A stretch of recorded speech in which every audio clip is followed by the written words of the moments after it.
தென்காசி மாவட்டம் சுரண்டையில் load auto கவிழ்ந்து விபத்துக்குள்ளானதில் 3 பெண்கள் சம்பவ இடத்திலேயே பரிதாபமாக உயிரிழந்தனர்.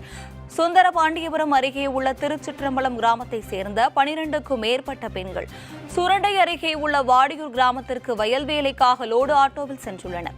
அப்போது வளைவில் திரும்பும் போது எதிர்பாராத விதமாக கவிழ்ந்து விபத்துக்குள்ளானது. 3 பெண்கள் சம்பவ இடத்திலேயே பரிதாபமாக உயிரிழந்தனர்.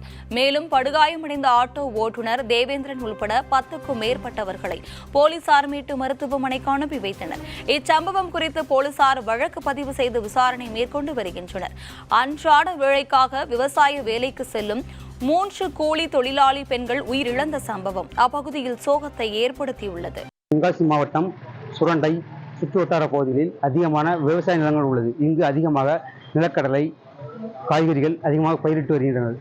இந்த பணிகளுக்காக சுரண்டை சுற்றுவட்டார பகுதியில் அதிகமான கூலி தொழிலாளிகள் 4 சக்கர வாகனங்கள், அதாவது லோட் ஆட்டோ போன்ற வாகனங்களில் வந்து பயணிக்கின்றனர்.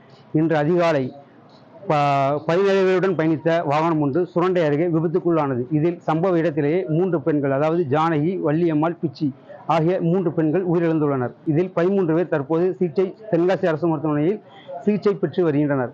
இவர்களை இன்று மாவட்ட காவல் கண்காணிப்பாளர் ஸ்ரீனிவாசன் மற்றும் மாவட்ட ஆட்சியர் கமல் கிஷோர் ஆகியோர் வந்து சந்தித்து ஆறுதல் தெரிவித்துள்ளனர். மேலும் லோடு ஆட்டோக்களில், அதாவது ஆட்களை ஏற்ற இயலாத கனரக வாகனங்கள் போன்று இயக்கக்கூடிய, அதாவது கூட்ஸ் வண்டி சொல்லக்கூடிய சரக்கு வாகனங்களில் யாரையும் ஏற்றக்கூடாது என்று அறிவுரைப்படுத்தப்பட்டுள்ளதாக மாவட்ட காவல் கண்காணிப்பாளர் தெரிவித்துள்ளார்.